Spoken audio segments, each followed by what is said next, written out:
Gardens. They got a Sonic. Everybody has a Sonic. That's funny. They got a Dollar General.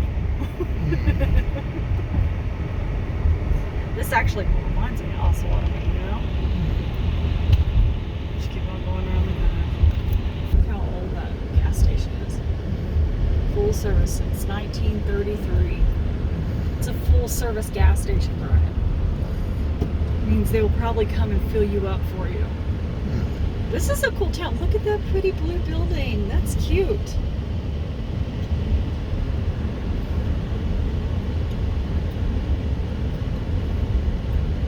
Oh, I like the little clock thing. Osage Hardware. Wow, some of the architectures on these buildings is kind of cool.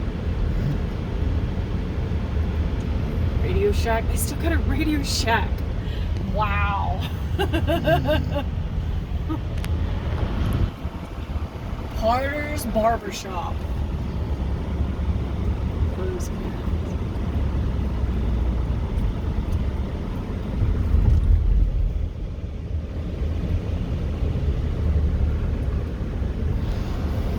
Auto Parts. Henry's Cafe. Coffee house, excuse me.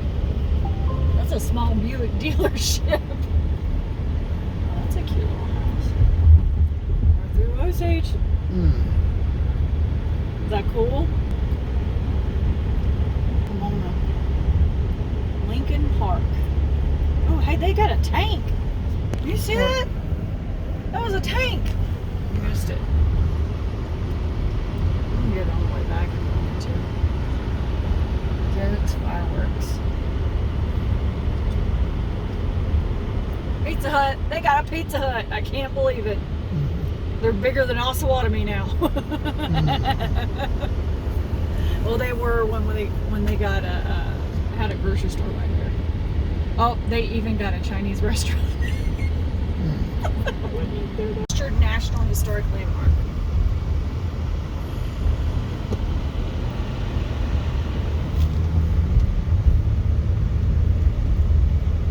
Council Bluffs. Council Grove. Just like Walnut Grove. No.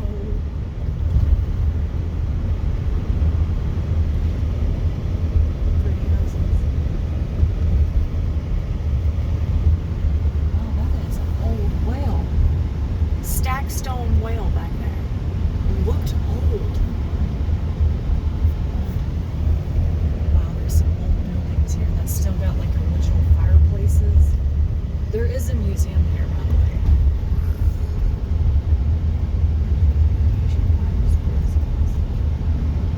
Council Grove Elementary.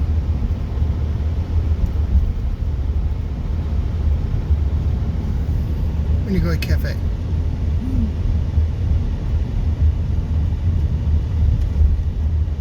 Council Grove Fire. Look, the depot. That's cool. Oh look, and you got an old train, a cannon. What is that? The old jail.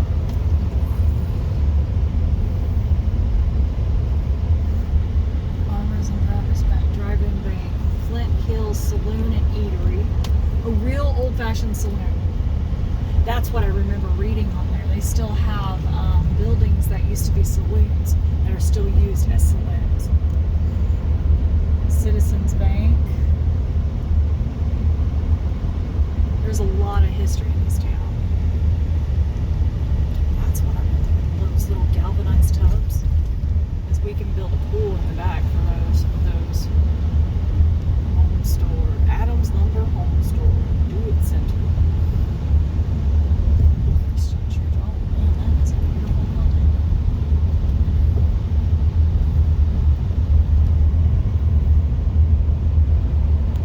Museum. Yeah, Call Indian Museum State Park. So we're going to the main part of town. That was on the information I looked at. The Native American, the Call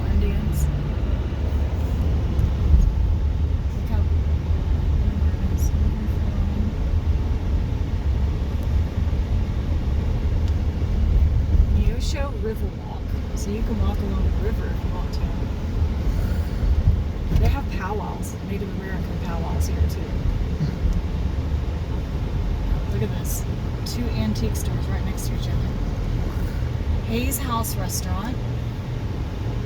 In 600 feet, turn right onto North Mission Street. It's giving me this location of City Hall, which I believe. Bookstore. Cottage House, 1 block. This is a stop sign for us. That's a good house. Flint Hills Floral, Headlines. Chinese food, eat in or take out. There's a lot of antique shops over here. A parlor. What's that burn? Burnett's Car Care. That's so cool.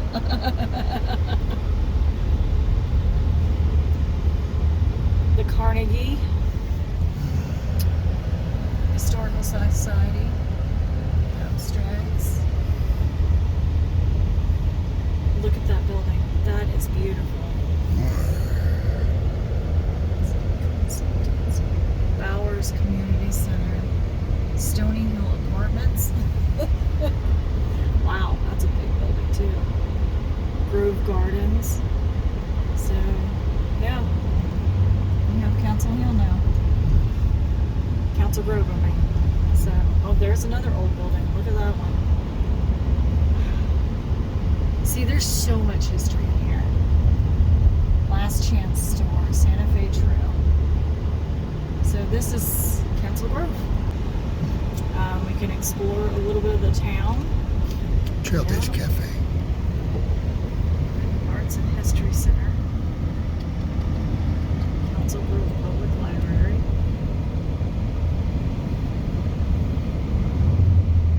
Old cemetery. Big cemetery too, for that matter. That place is huge. I don't know how many graves are there. 1862. That's how old that cemetery is.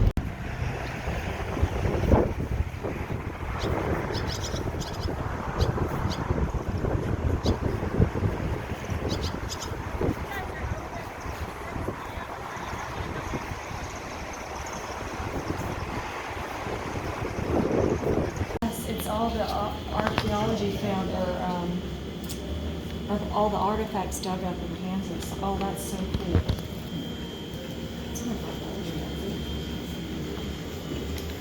Guidebook 2. Just another guidebook. Lots of things to do.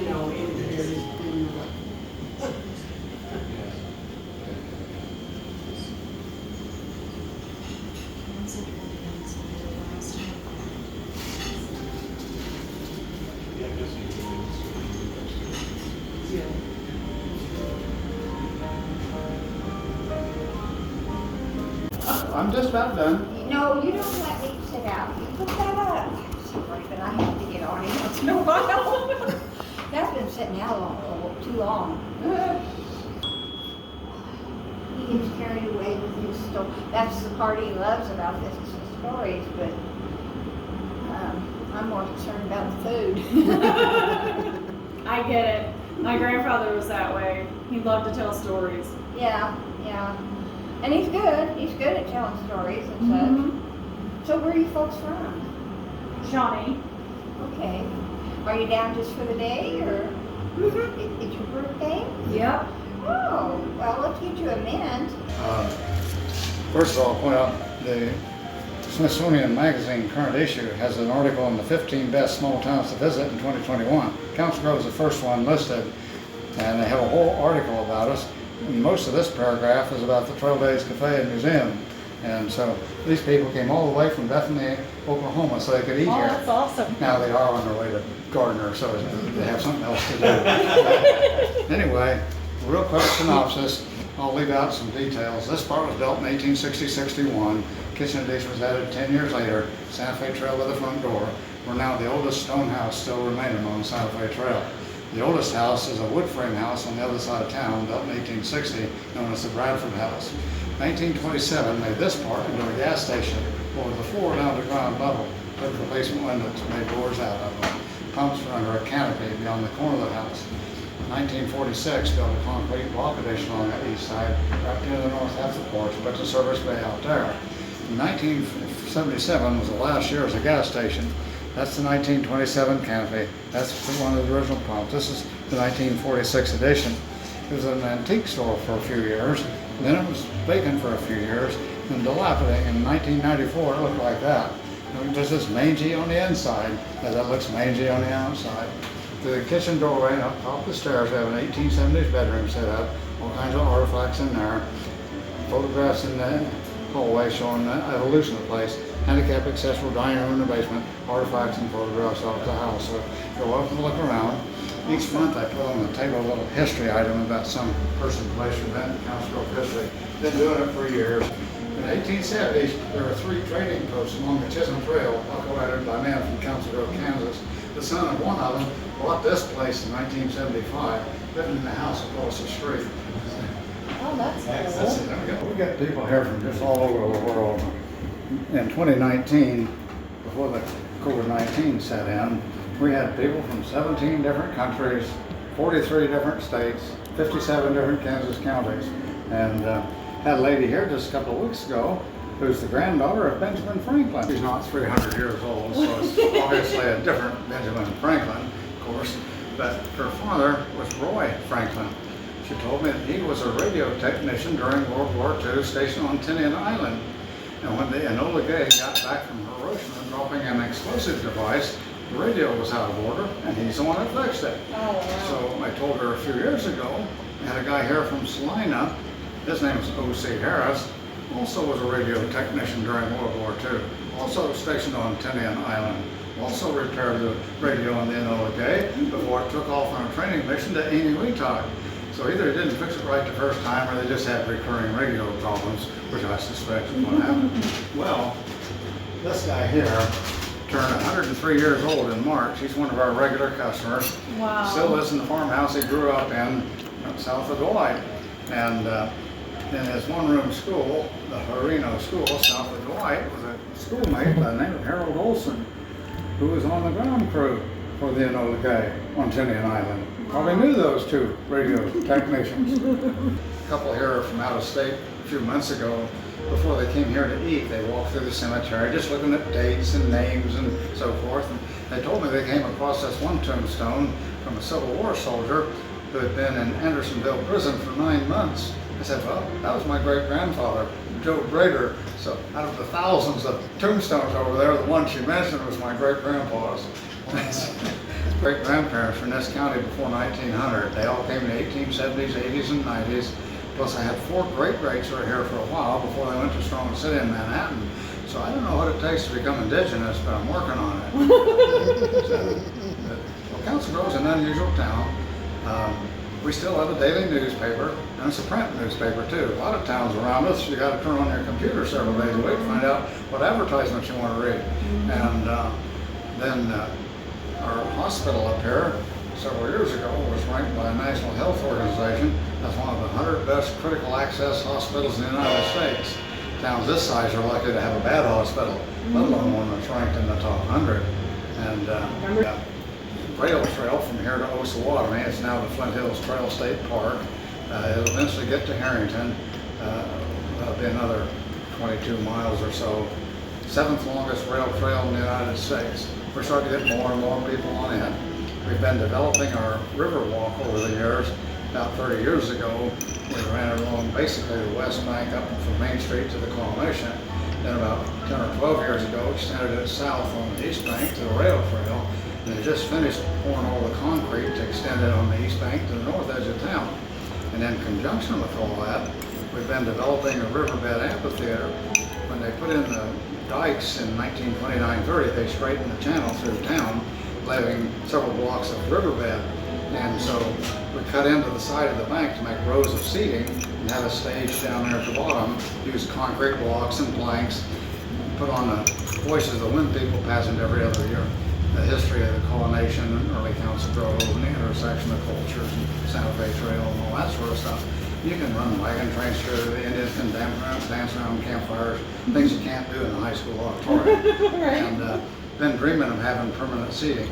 Well, we now have the permanent seating.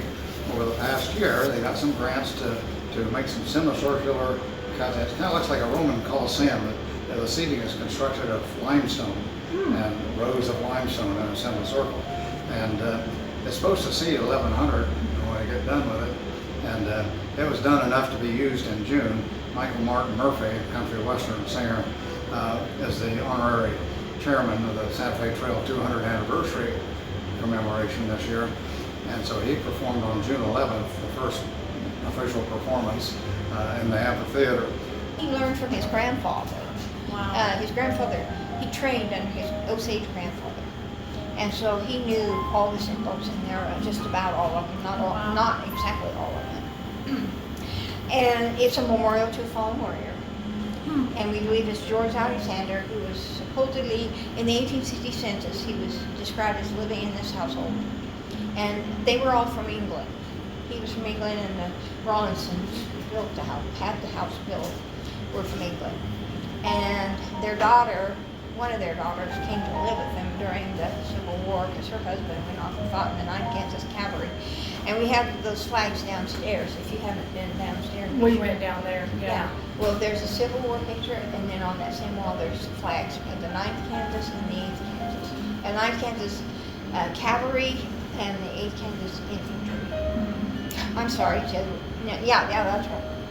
See, the cavalry flag was on a horse, and it was smaller, and it was in a drawer. The infantry were huge, one Yeah, of my they're arms big, span, yeah. and they were in a big, huge glass case that rolled out.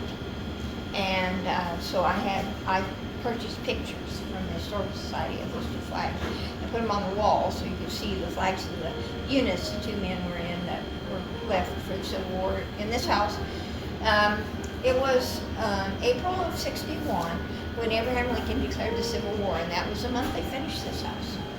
And so that fall, September of '61, this George Alexander and then their son James was 20. George Alexander was 45. And they left for the Civil War.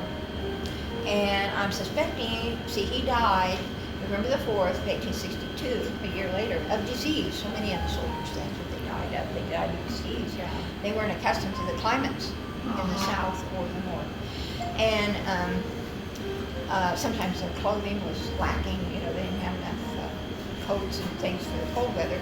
Because see, the Southerners were up here in the cold, and they didn't have the coats and clothing they needed for this cold weather up here.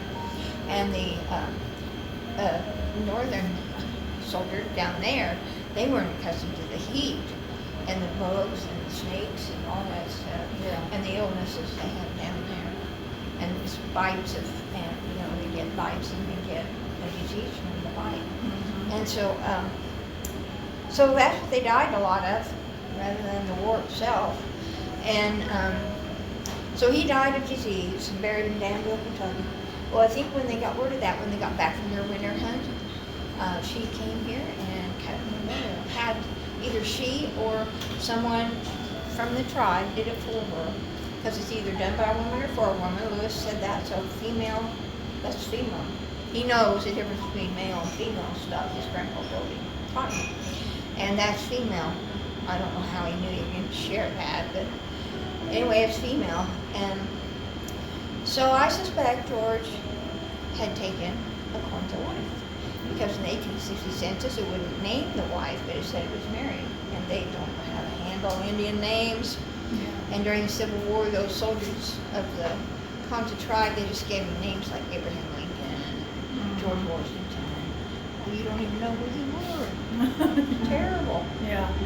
And they'd never been honored for the Osage and the Quinta had never been honored for their sacrifice in the Civil War. And it's a timeline of this site on the Santa Fe Trail. This is what was going by in 1800, Native Americans on their horses. And then this was the Santa Fe Trail era. And then the house was constructed in 1861, which was a settler era. And then this house was in here where the Terwilligers purchased it in 1870 and put on that addition that way. And so that should have been in there, but you can only do so many images. And so you can see how it looked over here. And then they made it into a gas station in 1927, and it was that way for 50 years. And then some people made an antique shop and lived in it and pretty much cobbled it up. Fortunately, God gave me a couple of really good carpenters to put this place back together. And they built a stairway and they did all this woodwork. There was no woodwork because they had taken the floor and lowered it to ground level. And so there were samples of most things. Just with the woodwork downstairs in that window, just the flat part is original. And then our house is 1874. And I went by the way it was because it wouldn't change that much from 74, from 61. We moved in the schoolhouse to save it, and we're turning this old grocery store into an arts and history center where we will feature the art, history, and culture of the Flint Hills. We're trying to raise the last $10,000 we need to get that done. I hope to get it done next year. Have it done by the fall of 2022. This is a log house that's outside in the barn. We built a barn around the log house. And these are the two cabins that during, in 1929 and 1930, they built little cabins. Two here, and then they built in here, and so I painted this way so you could see what it looked like, just separate. And then they built two right behind here, and there's a sign where they were built. And then they built these in the 40s for captains and lieutenants and those that could stay off base in the Harrington Army Air Base. It was a secret base for those who were training on the B-47s first and then the B-29s, and they're the ones who bombed Japan. So they were training here to bomb Japan. And when we moved that schoolhouse, we interviewed teachers and students, and they were alive then. They've since died. It's a good thing we got all that history. But anyway, they remembered the bombers flying over the top of the school during school. And they said you could set your clock by it. It was precisely the same time every day that bomber would fly over the top of the school. Those were training sessions, and they had to be precise. And so every day at a certain time, the bombers would fly over, and those old propeller bombers. Can you imagine sitting there in that school hearing those things over top of you, and your uncle, your dad, your brother is over there, and there's bombing going on over there across the seas. How you would feel sitting there. I suppose you get used to it day after day, become oblivious to it, but I'm sure it was, and if they got an announcement that their daddy or their uncle or their brother died in that war, what that would mean to them when they heard that bomb. There's a stone company over there, and they have one of the hangars. Mm-hmm. There were two or three hangars that survived. And the powder company has one, and they pretty much kept it original. But there's still some pieces over there that are from the war. But anyway, when you go over there, it's just ghostly. You can almost hear the bombers take off. You can almost hear the men talking. You can almost feel the there's something about a place when something like dramatic like that happens in a place. They say that's true on battlefields. I've never been to one, but that's what they say. You just feel the stuff. I think things do absorb the vibrations, the energy from something. It absorbs, like the soil, the grass, the trees, everything around there absorbs what happens there. And it just kind of emits that, whatever the tension was, whether it was good or bad, it emits that event in its place. Just something about it. I think God's made it that way, to make a sacred site or not. And see, this is a sacred site right down here where the river and trail crosses. The Indians believe this book here, this is the history of North County. And there's just a little paragraph in here because I knew the Indian stuff from Los Burns. And this little paragraph tells me a whole lot, just in one little paragraph. It says, until the year 1847, Council Grove and the country immediately surrounding was held and observed as neutral or common ground by the various tribes of Indians. Boy, that tells me a volume. That means it was a place of peace. Yeah. That means Wakanda or God dwelt there. Yeah. It's a special place. It's a sacred site. So by mutual consent, all were permitted to hunt buffalo along the Neosho River and its tributaries. And see that they would not be at war with each other here. They might be at war over somewhere else, but here, Wakanta dwelt. And so you could not be at war with one another where he dwelt. That was true of the great northern cedars. And north is a good direction because of that, because God dwells in the great northern cedars. They fell. Well, I better let you guys go, but